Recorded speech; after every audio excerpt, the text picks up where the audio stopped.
세상살이 많이 힘드시지요. 모세가 시편 90편 10절에 우리의 연수가 70이요 강건하면 80이라도 그 연수의 자랑은 수고와 슬픔뿐이며 또 신속히 가니 우리가 날아가나이다, 그렇게 이야기합니다. 7, 80의 인생을 살아가는데 너무 빨라서 날아가는 것 같은 인생인데 그 안을 찬찬히 돌아보면 우리의 인생이 수고와 슬픔뿐이다, 그렇게 이야기합니다. 우리는 힘든 세상살이를 매일매일 실험하며 살아갑니다. 어떤 분들은 생존 자체를 실험하며 살아가는 분들이 있습니다. 또 조금 그 생존의 삶에서 빠져나온 분들은 또 의미가 무엇인가, 또 삶의 의미 때문에 실험하며 살아갑니다. 신앙생활도 많은 사람들이 실험하며 살아갑니다. 제가 부인의 개강 때 기도원이 부름받는 장면을 함께 나누었는데, 기도원 시대의 이스라엘 백성들의 정서는요, 미디안이 이스라엘의 모든 그 먹을 것과 또 그들의 삶을 지탱할 것들 다 약탈해 가니까 산속에 굴속에 숨어서 살면서 두려워했습니다. 기도원도 밀을 까부릴 때 타작마당에서 밀을 타작하지 못하고 포도주 털에 웅크리고 숨어서 작은 이 밀을 타작해서 겨우겨우 한 끼 먹을 수 있는 것을 타작하고 있었는데, 하나님이 큰 용사여 하면서 찾아왔는데 기도원이 하나님의 사자에게 이렇게 회의적인 질문을 하거든요.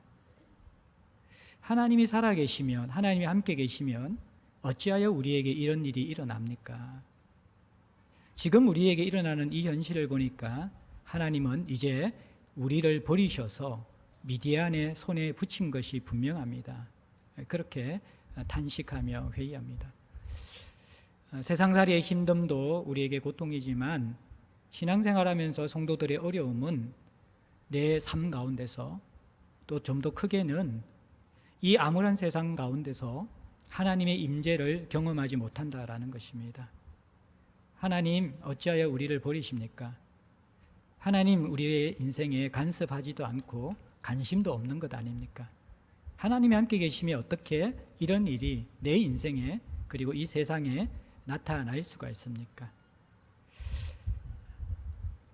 분명히 성경을 읽으면서는 선명하게 살아계신 하나님인데, 우리의 삶 속에서는 그 하나님은 숨어 계시고 감추인 분이 되어버립니다. 우리는 하나님의 부재 때문에 삶의 현장 가운데서 힘들어하며 실험하며 살아갑니다.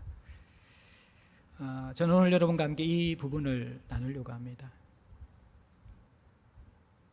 주일 예배 공간 속에서는 말씀을 들을 때는 살아계시고 주관하시는데, 왜 내 삶의 영역에서는, 이 세상 속에서는 하나님은 부재하시고 존재하지 않는 분처럼 느껴지는가? 어떻게 이 하나님이 우리의 모든 일상과 이 세상을 주관하고 다스리는 분으로 체험할 수 있고 그 임재의 풍성함을 누릴 수 있을 것인가? 또 이러한 부분을 오늘 베드로를 찾아오시고 또 베드로의 인생에 개입하셔서 그분의 살아계심을 확증하시는 하나님, 그리고 그 하나님의 살아계심에 동력하면서 하나님을 더 깊이 만나면서 하나님이 역사하시는 그 선명함들을 드러내는 베드로의 실험과 순종, 이것들을 여러분과 함께 좀 나누었으면 좋겠습니다. 오늘 본문의 하나님은 주관하시고 인도하시는 살아계신 하나님입니다. 17절은 이렇게 시작합니다. 베드로가 본 바 환상이 무슨 뜻인지 속으로 의아해 하더니 마침 고넬료가 보낸 사람들이 시몬의 집에 찾아서 문 밖에 서 있었다, 그렇게 이야기합니다. 사람을 보내시는 하나님, 사람을 통해 당신의 뜻과 인도를 밝혀주시는 하나님의 모습이 나옵니다. 마침이라는 단어는 적절한 때에, 적시에 하나님이 개입하셨다라는 것입니다.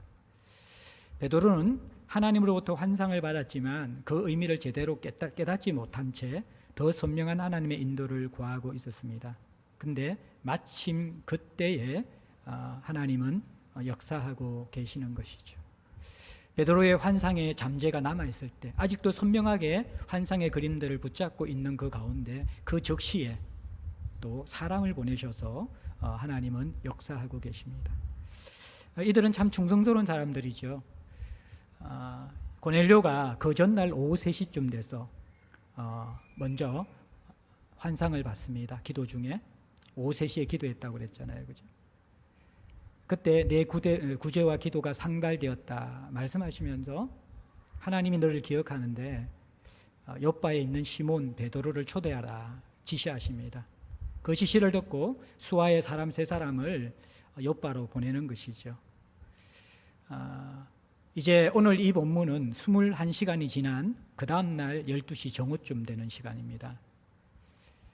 요바 이 고넬료가 살고 있는 가이사라부터 베드로가 있는 요바까지의 거리는 50km 정도가 되고요.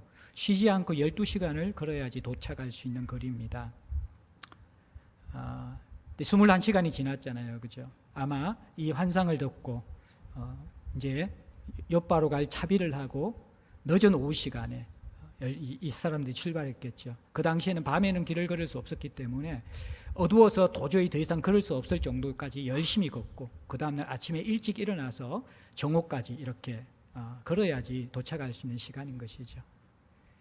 충성스러운 이 고넬료의 사람들은 하나님이 베드로에게 역사하실 때의 도구로 사용되는 것이죠.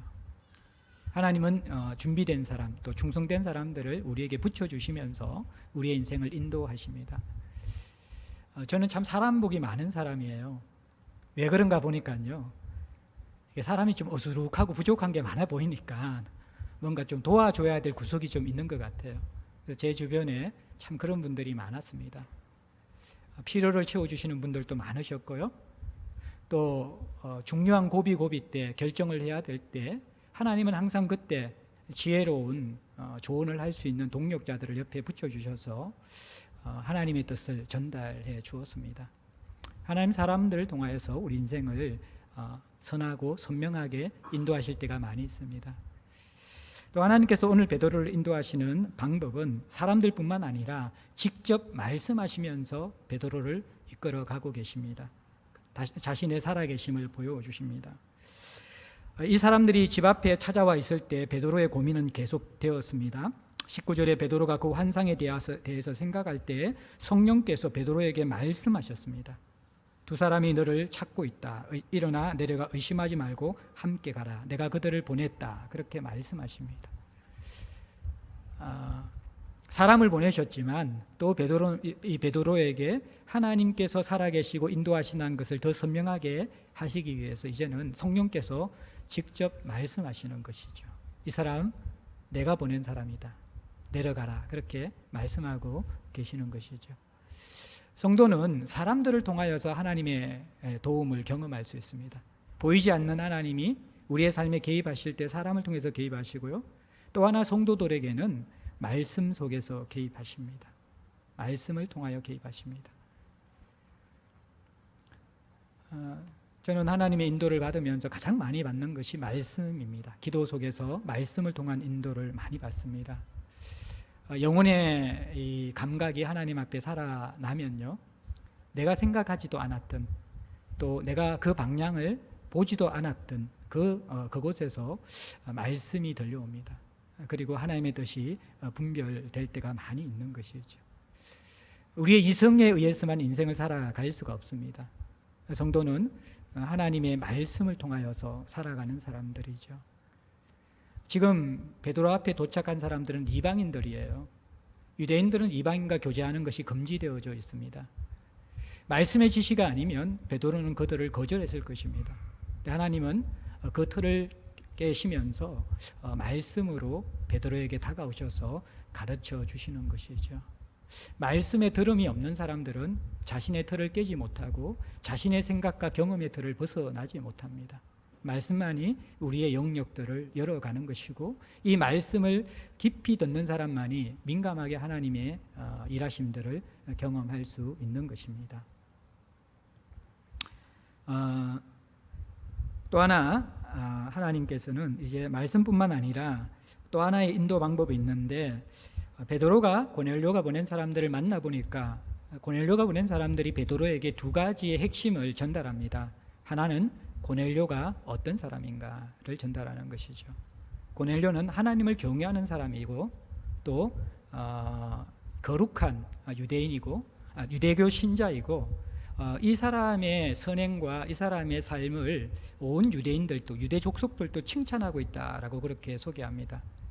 말씀드린 것처럼 유대인들은 이방인에 대한 편견을 가지고 있기 때문에 이 고넬료의 초대를 받아들이기 위해서는 이 고넬료가 어떤 사람인지, 유대인들이 꺼리는 이방인이 아니라 유대교 신자이고 유대인들도 인정하는 하나님을 경외하는 사람이다라고 소개해 줌을 통해서 베드로가 고넬료에 대해서 신뢰하도록 만듭니다.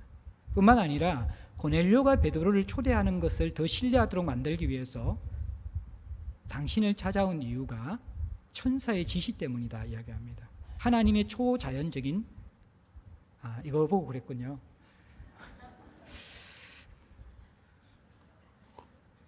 하나님의 초자연적인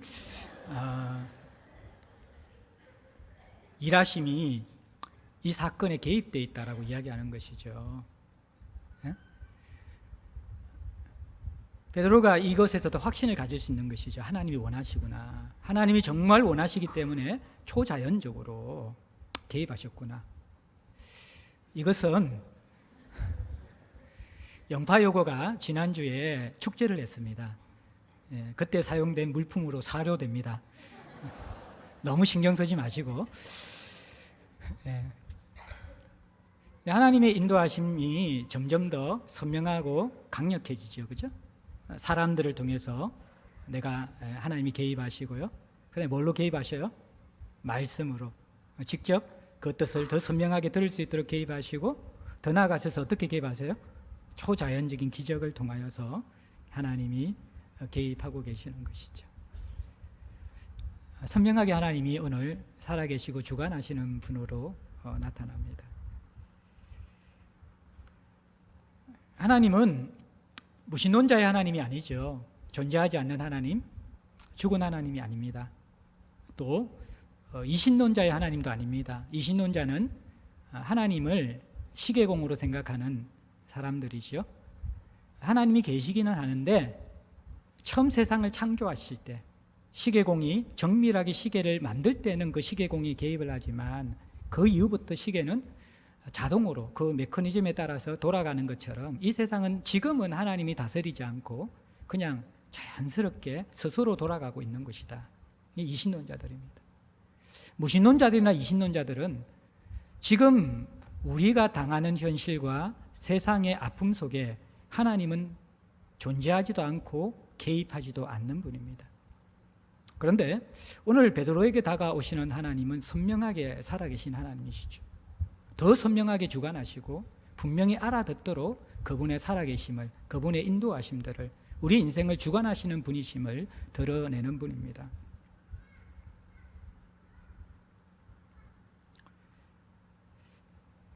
하나님은요, 선명하게 일하실 때도 계시고요, 그리고 또 감추인 듯이 보이지 않는 가운데 일하실 때도 계시는 분입니다. 여러분들 마그마라고 아십니까? 옛날에 7080들 그룹 사운드 이름이 마그마라고도 있는데 그거 말고 이 용암을 분출시키는 땅 밑에 용암을 마그마라고 그러잖아요. 예, 우리 환상을 제거하려 유 목사님인데 키가 될까요? 네. 예.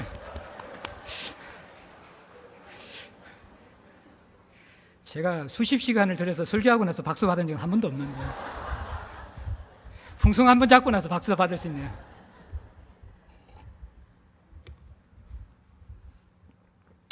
마그마가 우리 눈에 보이지 않는다고 해서 활동하지 않는 것은 아니죠. 그죠? 지금도 땅 밑에서 꿈틀꿈틀거리면서 활동하고 있어요. 그러다가 어느 시점이 되면 이것이 땅 밖으로 솟구쳐 오르죠. 그게 뭡니까? 화산 분출이죠. 그때는 사람들이 엄청나게 두려워할 정도로 이 세상에 그 어떤 현상보다도 강력하게 일어나는 것이 마그마의 활동입니다. 하나님이 이런 분이시거든요. 우리 인생이나 세상사 가운데는 표면 밑에 숨어 계신 분처럼 잠잠히 계실 때가 많이 있죠. 그래서 우리는 하나님은 부재하시다라고 생각합니다. 그런데 그 하나님은 그 가운데도 활동하고 계십니다. 그리고 어느 순간 하나님의 때가 될 때에 누구나 다 선명하게 볼 수 있도록 화산이 폭발하듯이 그분의 살아계심을 드러내 보여주시는 것이죠. 우리는 바로 이러한 하나님의 살아계심을 믿는 자들입니다. 근데 문제는 무엇입니까?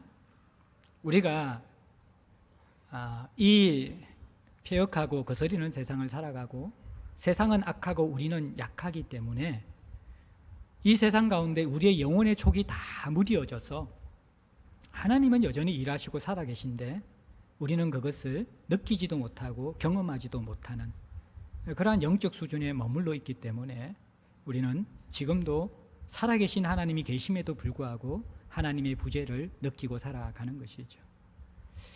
저는 이제 여러분과 함께 베드로는 어떻게 하나님을 더 깊이 경험하고 하나님과 더 깊이 동역하고 일상에서 하나님을 누리는 삶을 살아갈 수 있었는가를 살펴보기를 원합니다.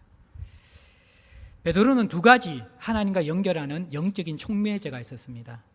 하나는 실험하는 것이었고 또 하나는 온전히 알지 못하더라도 순종하는 것이었습니다.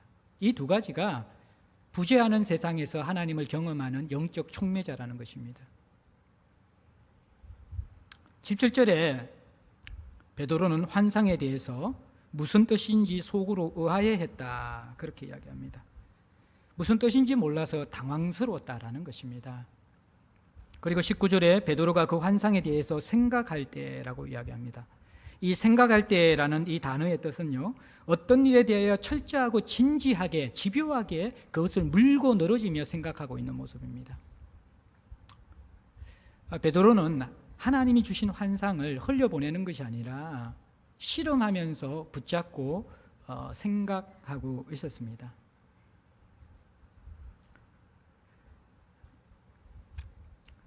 베드로에게 다가온 환상은 베드로를 불편하게 하는 것이었거든요. 지난 본문의 베드로의 반응을 보십니까? 큰 보자기 안에 정결한 짐승과 부정한 짐승이 함께 섞여져 있었죠. 배가 고픈 베드로에게 하나님 잡아먹으라 했을 때 베드로는 울컥하면서 저를 어떻게 보시고 이걸 먹으라고 합니까? 결단코 저는 먹지 않겠습니다. 저뿐만 아니라 다른 사람도 먹어서는 안 됩니다. 하나님 저를 어떻게 보시고 그렇게 하십니까? 저는 평생을 율법에 의해서 율법의 규례를 지키며 살아온 사람이고 거룩한 백성인데 어떻게 거룩한 백성의 정체성이며 생명과도 같은 이 하나님의 규례를 버리면서 부정한 것을 잡아먹을 수 있습니까? 그럴 수 없습니다. 베드로의 신앙관과 그의 경험의 틀 속에서 지금 하나님이 계속해서 인도하시고자 하는 방향은 불편하고 고통스러운 것이라는 거예요. 근데 대부분 이러한 상황에서 성도들의 행동은 무엇입니까? 야, 너 이제는 좀 기도할 때 되지 않았니? 너 이제는 나와 사귀기 위해서 그 자리에 좀 머물러야 되지 않니? 하나님은 분명히 우리의 틀을 깨고 들어오셔서 우리를 불편하게 하시는 분입니다. 그때 대부분 우리는 실험하지 않습니다. 바쁜 삶 가운데 항상 그 부분은 밀어냅니다. 내 경험, 내가 지금까지 살아왔던 신앙의 기준, 타협했거나 아니면 자기가 지키고 있거나 어느 적당한 선에서 머물러 있는 그 신앙의 선들을 넘는 하나님의 개입에 대해서는 불편해합니다. 그래서 우리는 그 부분을 별로 실험하지 않습니다.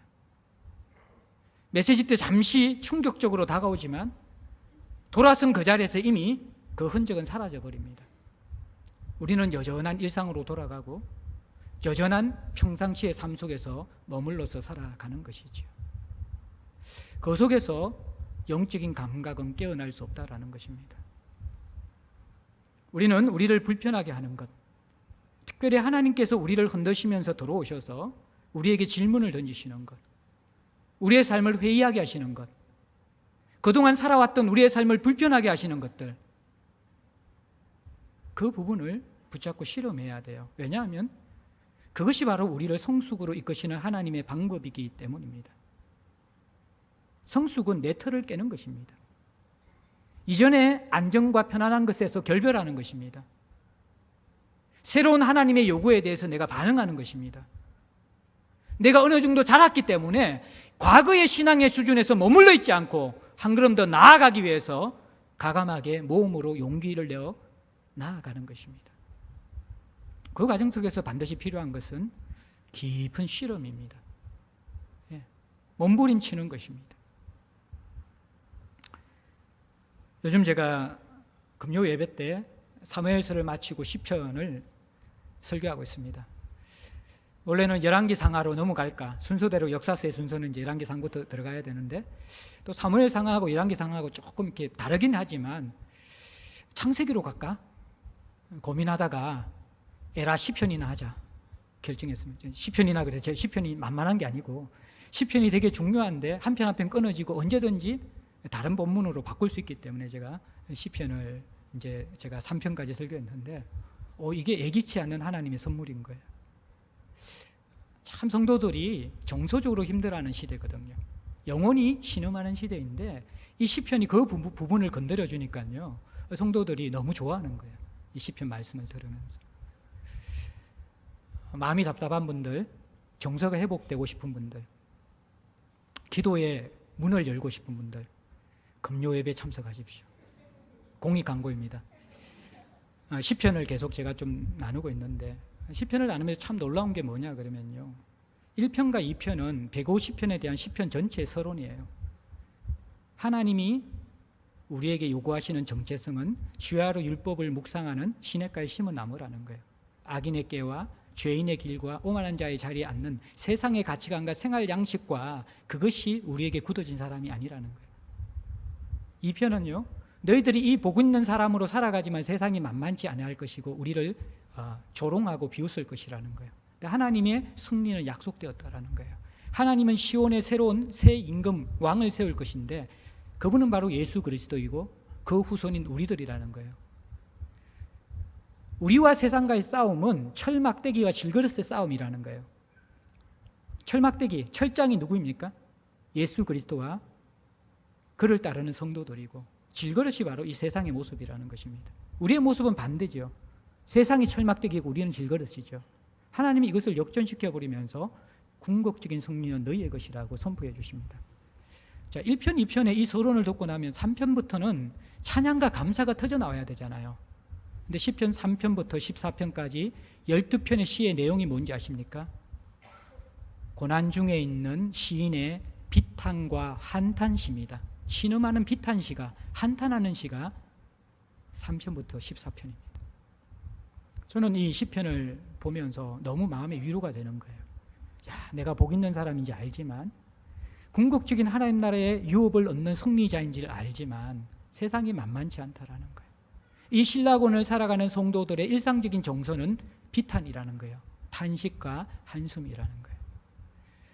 다윗이 압살롬을 피하여 도망하는 시가 3편이거든요. 많은 대적이 일어나서 자신을 치려고 하고 수많은 사람들이 찌꺼리면서 자신의 영혼을 고통스럽게 한다라고 이야기합니다.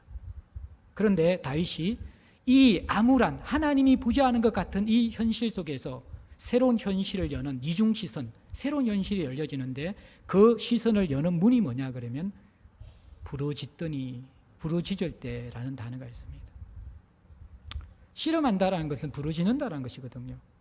이 부르짖는다라는 단어는 짐승이 상처를 입어서, 치명적인 상처를 입어서 울부짖고 있는 모습이고, 때로는 자기 새끼를 빼앗겨서 그 새끼에 대한 상처 때문에 견딜 수 없어서 부르짖고 있는 모습이 바로 이 부르짖음이라는 거예요.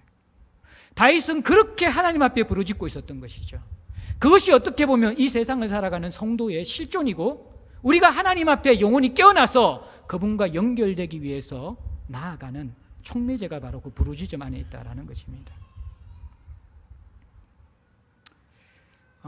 2주 전에 설문조사를 했습니다. 참 감사한 것도 많고, 제가 여러분들을 영적인 자녀로 생각하면서 너무 힘들고 고통스러운 부분들도 있습니다. 감사한 것은 우리 교회 새로운 분들, 등록한 분들의 한 62~63%가 지인의 소개, 우리 교회 교인이나 또 우리 교회 아는 사람의 소개로 왔는데, 그 말은 뭐냐 그러면 우리 교회 상당수의 3분의 2 정도 되는 사람이 제자들 교회를 자랑스럽게 생각하고 다른 사람에게 추천하고 싶은 좋은 교회로 느끼고 있는 건강한 교회에 대한 마음들을 가지고 있다는 것이죠. 감사하죠, 생각보다. 예. 근데 또 하나 이제 그러면서 제 마음속에 여러분들 꾸짖거나 나무라는 것이 아니라 현실을 보면서 깊은 무거움이 느껴지는 것이 있습니다. 여러분들의 말씀 생활과 기도 생활, 저희 성도들의 경건의 시간을 규칙적으로 적어도 일주일에 3번 이상 경건의 시간을 가지는 사람들은 30%가 채 되지 않습니다. 그러니까 10분 중에 3분 정도가 한 반 이상 정도의 경건의 시간을 가집니다. 기도의 시간은요, 실제로 정기적으로 기도하는 사람들은 경건의 시간보다 횟수가 적을 거예요. 근데 어쨌든 아예 하지 않는다, 10기도까지만 한다가 50%입니다. 그러니까 거의 이제 이 말은 뭐냐 그러면 우리 교회의 성도들은 거의 85%, 90%가 주일날만 출석하거든요. 그러면 주일날 이 공예배 시간 이후에 하나님과의 만남이 있는 사람들은 10명 중에 2-3명이 되지 않는다라는 것이죠. 나머지의 분들은 거의 일주일 동안은 물론 살면서 묵상할지는 모르겠지만 시간을 떼어서 하나님을 만나는 그런 습관이 있는 사람은 아무도 없다라는 것입니다. 그리고 신앙의 만족도를 보면요, 제일 힘든 인생을 살아가는 사람들이 30대, 40대들입니다. 한국 사회와 똑같거든요. 30, 40대의 사람들. 또 우리 교회의 70, 80%가 지금 30, 40대예요. 근데 또 이 가장 힘든 시기에 있는 30, 40대가 경건의 시간과 기도의 시간은 평균 이하로 쑥 떨어집니다. 그 말은 그만큼 힘들다는 거예요. 정말 말씀 한번 볼 시간, 기도 한번 할 시간이 없을 정도로 힘든다는 그 의미가 될 수도 있고, 또 역으로 생각하면 그렇게 힘든데도 하나님을 찾고 만나는 것, 그것만큼은 잘 되지 않는다라는 거예요. 사랑하는 성도 여러분들, 이게 드라마 용어 가운데 페이드아웃과 페이드인이라는 그게 있거든요. 그게 뭐냐 그러면 이 화면의 장면이 서서히 어두워지는 것을 페이드아웃이라고 그래요. 그리고 이것이 전환되면서 새로운 장면이 샥 밝아오는 것을 페이드인이라고 그러거든요. 시편 3편의 다윗이 기도를 통해서 어떤 현상이 일어나냐 그러면요, 부르짖기 전에는 많은 대적밖에 보이지 않았습니다. 자신의 그 고통당하는 현실밖에 보이지 않는 거예요. 그런데 부르짖을 때 이 현실은 페이드아웃이 되는 거예요. 이것을 착각해서 그리스도인들은 현실을 무시하는 사람은 아니에요. 우리는 분명히 현실을 직시하고 현실을 도피하는 사람은 아니에요. 현실은 여전히 남아있고, 다윗이 이게 이제 1, 2절에 8편까지인데 1, 2절의 고백인데 5절, 6절에 보면 다윗이 1000만인이 나를 애워 산다고 이야기해요. 다윗은 여전히 기도에 응답을 받고 나서도 1000만인이 자신을 애워 사고 있다는 현실을 인정합니다. 그것을 깨닫고 있어요. 그런데 새로운 시선이 열립니다. 페이드인이 된다는 거예요. 뭐예요? 그러나 당신은, 3절의 원어는 그러나 당신은 나의 방패, 나의 전우좌우를 막는 전신갑주와 같은 방패이고 나의 영광, 그리고 내 머리를 드시는 자신이다. 그 고백을 합니다. 환경과 상황이 지나가면서 평안이 오면요, 끝까지 우리는 환경과 상황에 지배되는 사람이 되고 하나님의 부재 속에서 살아가는 성도가 됩니다. 그런데 이 고난의 밤 속에서 여러분들이 부르짖게 되어질 때 그 속에서 우리는 미래의 승리를 지금 앞당겨서 내가 누릴 수 있게 되는 것이죠. 여전히 1000만인이 나를 애우사더라도 나는 평안히 눕고 평안히 자는 하나님의 평강이 우리 속에 임합니다. 하나님 나라는 이미 승리를 약속합니다. 그 승리가 지금 여기에서 임하게 하는 미래의 승리를 현실로 앞당겨 살아가는 삶의 도구가 뭔지 아십니까? 가장 강력한 역전의 무기인 부르짖음, 기도에 있다라는 것입니다. 이 부르짖고 기도하는 사람들만이 하나님이 부재하는 이 세상 가운데서 화산처럼 뚫고 나오시는 하나님의 힘을 경험할 수 있는 사람들이 됩니다. 그것을 지금 미리 앞당겨서 내가 누리는 사람이 되는 것이죠. 또 하나 여러분들 오늘 이 베드로가 하나님의 부재를 뚫고 더 민감하게 경험할 수 있는 하나의 촉매제가 있는데 그것이 뭐냐 그러면요.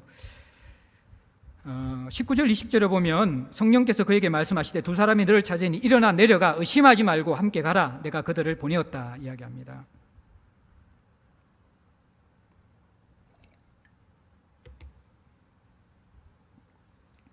이방인들을 맞이하라는 말이죠. 환상에 대해서는 베드로가 거절했죠. 3번이나 하나님께서 이걸 가지고 실험을 했습니다. 근데 결과는 지금 나와 있지 않아요. 근데 이 음식법에 대한 거절이 결국에는 이방인에 대한 겨지가 이어진다고 지난주에 말씀드렸죠. 베드로는 아직까지 이방인을 맞이할 만한 깨달음도 신학적인 준비도 되어 있지 않았고 정서적인 준비도 되어 있지 않은 사람입니다. 근데 하나님 말씀으로 지시하십니다. 내가 보낸 사람이야. 내려가. 그리고 맞이해. 베드로가 어떻게 합니까? 21절에 베드로가 내려가 무슨 일로 왔느냐 묻고 23절에 베드로가 불러들여 그들을 유숙하게 합니다. 온전히 깨닫지 못했지만 순종합니다. 이 순종이라는 것, 실천하는 것, 이것이 살아계신 하나님을 만나는 촉매제입니다. 부르짖음만큼이나 중요한 것이 순종하는 것입니다. 사람들의 삶의 변화는 머리로만 되는 것이 아닙니다. 몸이 변화될 때만이 삶이 변화됩니다. 그래서 로마서는 너희가 이 세대를 본받지 말고 변화를 받아야 되는데 변화받은 삶의 본질은 너희 몸을 하나님이 기뻐하시는 산 제사로 드리라는 몸의 제사를 우리에게 이야기하는 것입니다. 아는 것이 삶을 변화시킨다는 것은 착각입니다. 우리의 욕망이 삶을 변화시킵니다. 욕망은 우리의 몸의 습관을 만들어서 일으키는 것입니다. 하나님 나라를 욕망하라는 책이 얼마 전에 나왔습니다. 제임스 스미스라는 사람이 지은 책인데 인간에 대한 깊은 통찰력을 주는 책입니다. 지금까지 기독교 안에 몸담고 있는 사람들이 가진 인간론, 인간관은 생각하는 사람, 어떻게 보면 주지주의 인간관이었습니다. 알면 사람들은 바뀐다라는 것이었습니다. 그래서 세계관 운동이나 기독교 대학 이 모든 것은 철저하게 지식을 새롭게 하는 것에 초점이 맞춰져 있습니다. 사람들이 제대로 알면 바뀐다라는 것이에요. 근데 거기에 대해서 제임스 스미스는 아니다. 아는 것으로는 사람이 변화되지 않는다. 사람의 몸의 습관이부터 욕망하게 될 때 그 사람은 변화되는 것이라고 이야기합니다. 이것을 가장 잘 아는 것이 오늘날 광고이고 쇼핑몰입니다. 그래서 그 사람이 서두에 하나의 이 선입견을 꿰는 예화를 보여줍니다. 어느 날 엄청나게 넓은 공간에 주차장에 차들이 빽빽하게 되어져 있고 사람들이 예배를 드리기 위해서 막 안으로 들어갑니다. 심지어 줄을 서 있습니다. 문이 열기도 전에. 대형교회 모습 같죠, 그죠? 들어가서 이것저것 보면서 가장 좋은 자리를 살핍니다. 그리고 나서 기대감이 가득 차 있습니다. 하나하나를 유심히 살핍니다. 그리고 나서 또 다른 곳으로 가고 다른 곳으로 갑니다. 그리고 그 가운데 마음에 드는 것을 자기가 소유합니다. 그리고 나오면서 헌금을 하고 기쁜 마음으로 돌아갑니다. 어딘지 아십니까? 쇼핑몰입니다. 누가 시키지 않아도 사람들은 욕망을 가지고 규칙적으로 쇼핑을 하고 있거든요. 근데 그 몸의 습관에 익은 그 욕망, 그것들은 사람을 버리지 못한다라는 것이죠. 여러분들이 아무리 바쁘지만요, 몸의 욕망이 습관화된 것들은 분명히 지금도 하고 있습니다. 여러분들이 스마트폰에 중독되었든지, 예? 아니면 여러분들의 취미생활에 중독되었든지 머리가 아니라 몸의 습관에 굳어진 것은 지금도 하고 있다라는 것이죠.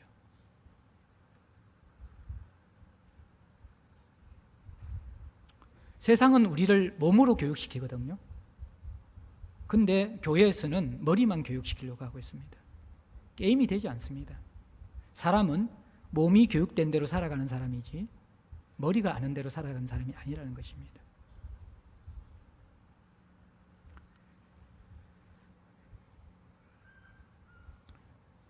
우리 보성이 어머니 곽정성 권사님이 이제 우리 그 남편 장로님 심장로님 그 직장 때문에 창원에 내려가 계세요.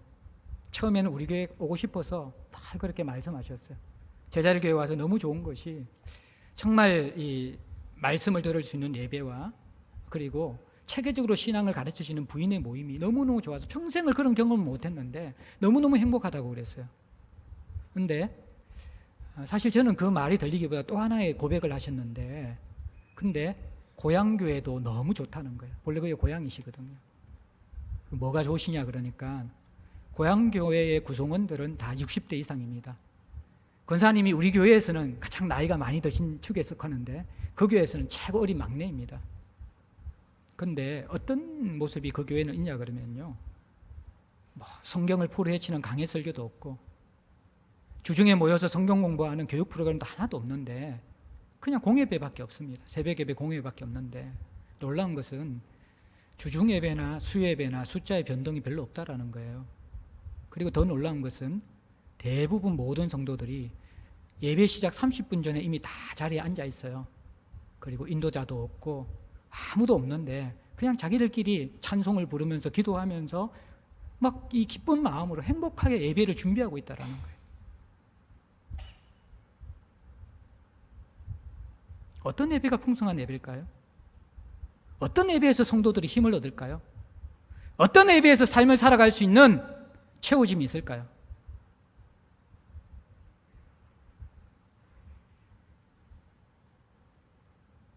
우리의 신앙의 선배들은 머리로 드리는 예배가 아니라 몸으로 드리는 예배를 드린 분들입니다. 주일이 되기 전에 주일날 입고 갈 옷을 깨끗하게 다려놓고 걸어놓습니다. 헌금할 것들을 새돈이 없으면 다리미로 달아서 정성껏 준비하고 주일을 준비합니다. 아침 일찍부터 늦지 않도록 최선을 다해서 아이들을 깨우고 미리 준비시켜서 교회에 오려고 그렇게 몸부림치신 분들입니다. 몸이 준비되어서 교회에 오시는 분들이었어요. 오늘날은 어떻습니까? 우리 교회 온 지 얼마 안 된 분이 그런 이야기, 제자들 교회 예배를 참 소중하게 생각하는데 이해되지 않는 부분이 있다라는 거예요. 조금 늦어서 자기는 뛰어오는데 아이들 데리고 온다고 어떻게 보면 교통이 막히고 도시니까 조금 늦을 수는 있겠죠. 그런데 자기 눈에는 예배가 늦었는데 뛰어오는 사람이 없다라는 거예요. 당연한 듯이 너무 편하게 오는 그 모습을 보면서 우리는 익숙한데 우리 교회 온 지 얼마 안 되는 분들은 너무너무 낯선 것이죠. 오후 예배 때 찬양이 시작하는데 10대 명 앉아 있습니다. 거의 대부분은 그냥 바깥에서 서로 교제하고 있습니다. 그래서 저희들이 찬양 시간을 없애버리고 속으로 그냥 나눔으로 지금 변경시켰습니다. 이해가 되어집니다. 여러분들이 참 힘든 인생을 살아가고 30, 40대 시대가 얼마나 힘들고 그냥 넋두리라도 하고 싶은 그 마음들 다 이해가 되어집니다.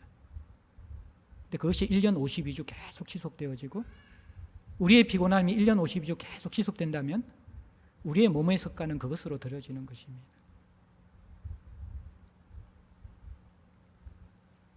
순종이라는 것은 내 몸이 하나님께 반응하도록 만드는 것이거든요. 우리는 모든 것을 알고 순종하는 게 아니에요. 우리는 퍼즐의 모든 그림을 보는 사람이 아니에요. 퍼즐의 한 조각을 보면서 우리는 나아가는 사람이거든요. 시인은 기도하면서 주의 말씀은 내 발의 등이요 내 길의 빛이라고 하는 것은 발등 바로 앞에, 그리고 내가 걸어가는 길에 2, 3m 정도 바로 앞에 비춰주는 빛이지 모든 것을 멀리 비춰주는 빛이 아니라는 것이에요. 근데 우리는 늘 내일을 염려하면서 오늘을 살지 못합니다. 오늘을 살지 못한다는 것은 오늘 하나님과 동행하며 순종해야 될 그 부분에 대해서는 아무런 의식 없이 살아간다는 것입니다.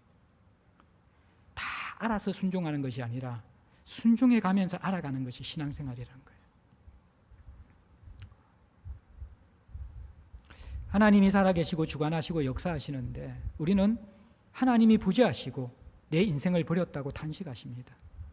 물론 저도 그렇게 느껴지는 때가 있습니다. 그러나 성경의 하나님이 거짓의 하나님이 아니고 살아계신 하나님이라면 하나님은 역사하고 계시는 것이죠. 많은 부분 우리의 영혼이 그것을 감지하지 못하고 누리지 못하는 것이 문제입니다. 오늘 베드로가 가진 두 가지 영성이 무엇입니까? 불편한 것을 싫어하는 것입니다. 여러분들이 세상에서 그 어려움을 뚫기 위해서 노력하는 노력의 일부분을 하나님과의 씨름에 던지면서 여러분의 삶을 한번 열어가 보십시오. 어떤 일이 일어나는지. 그리고 머리의 신앙생활 그뿐만이 아니라 몸이 습관이 되어지고 몸이 욕망이 되어지는 것들. 제가 이제 당이 조금 있어가지고 운동을 제대로 시작한 지 2달이 넘었어요. 처음에는 힘들죠. 이게 몸을 꿈적거리고 움직이기 힘드는데, 근데 살려고 하다가 보니까 이제는 안 하면 찌부둥하고 안 하면 이상한 것이 되어져 버렸어요. 몸이 익어져 버리니까 너무 쉬워지고 안 하는 게 힘들어지는 것이 되는 것이죠. 여러분들 몸의 습관에 익힌 것들, 몸이 여러분들 변하게 되기 전에는 영성이 변화되지 않습니다. 할 일 없이 밤늦게 자죠. 스마트폰은 꼭 해야 되죠. 스트레스 푼다고 영화는 봐야 되죠. 며칠 휴가가 생기면 기도원에 들어가기보다도 여행은 또 해외여행이나 여행은 상황이 되면 꼭 가야 되죠. 그거 제가 정죄하거나 나무라는 건 아닙니다. 다 좋다라는 거예요. 그런데 정말 중요한 것이 빠진 채 그것만 하고 있으면 우리의 영혼이 깨어날 수가 없는 것이죠. 실험하고 여러분들 내가 아는 만큼, 또 온전히 알지 못하더라도 몸이 반응하면서 몸으로 드리는 예배, 몸으로 살아가는 일상이 우리에게 필요합니다. 그럴 때 우리의 영혼이 깨어나고 삶 가운데 하나님의 역사가 시작됩니다. 결국 이 실험과 순종과 몸부림 끝에 어떤 아름다운 열매가 결실됩니까? 한 지붕 세 가족의 모습이 나와요. 오늘 누가 그리는 아주 환상적인 장면이 있는데, 무두장이 시몬의 집에 함께 있을 수 없던 세 부류의 인간이 함께 섞이게 되어집니다. 누구입니까? 경건한 율법을 아는 유대인 베드로, 사도 베드로.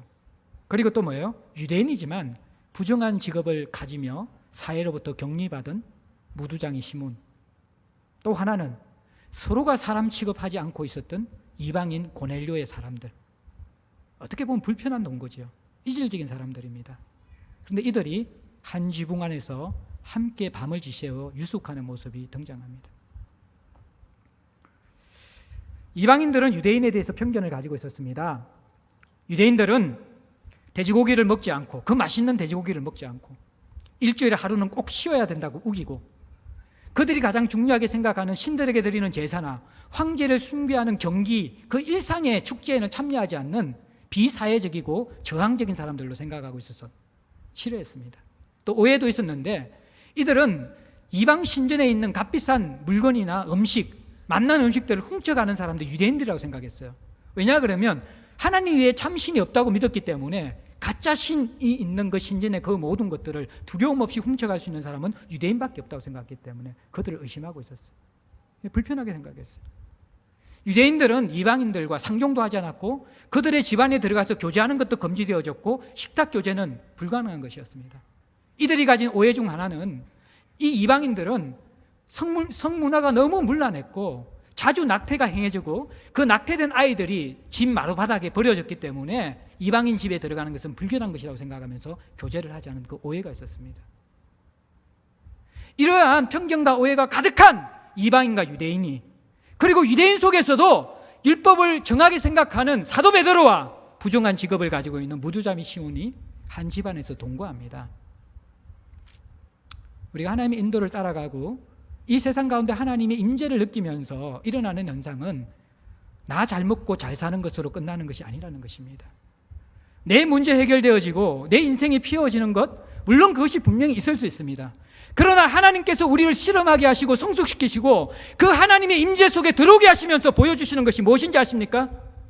나를 사랑하는 것뿐만 아니라 하나님이 저들도 사랑하시고, 하나님께서 이 세상에 이루기 원하는 하나님 나라의 실체가 무엇인지를 선명하게 보여주시는 거예요.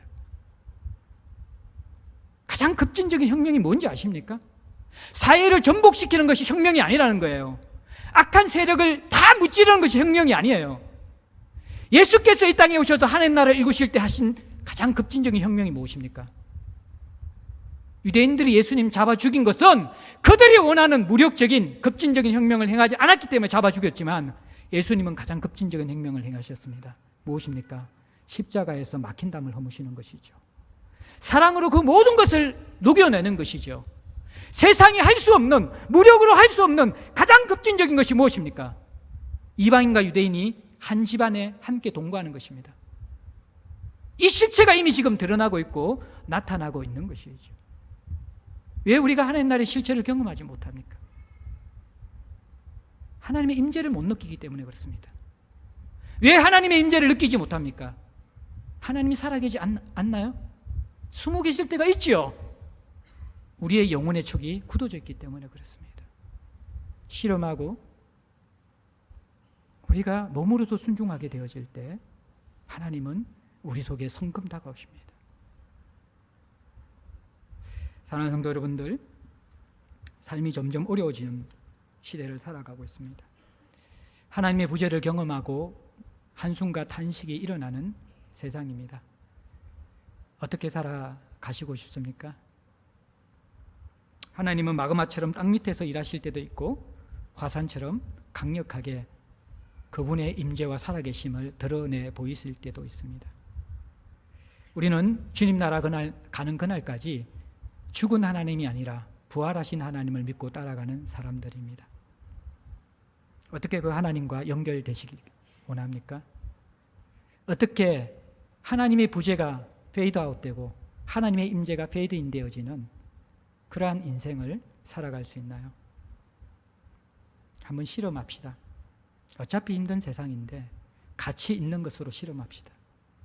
내가 아무리 몸부림쳐도 더 실타래가 꼬여지는 내 힘으로 실험하는 인생, 그만큼 살아왔으면 어느 정도 족한 것이 됩니다.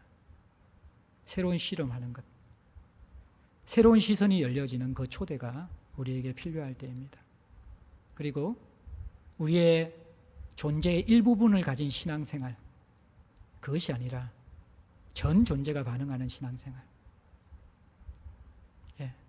우리 존재가 욕망하는 것, 그 예배와 그 하나님에 대한 추구가 살아날 때, 그때 우리는 부재로 가득한 이 세상 가운데 누구보다 선명하게 하나님의 함께 하심을 경험하고 혁명적이고 진보적인 그 나라의 실체를 내 삶에서, 공동체에서 우리가 몸담은 그러한 사회 속에서 볼 수 있는 날이 오게 될 것입니다. 이 꿈을 꾸고 함께 주님 앞으로 향할 수 있는 저와 여러분들 되기를 주의 이름으로 축복합니다. 찬양 드리겠습니다. 380장입니다.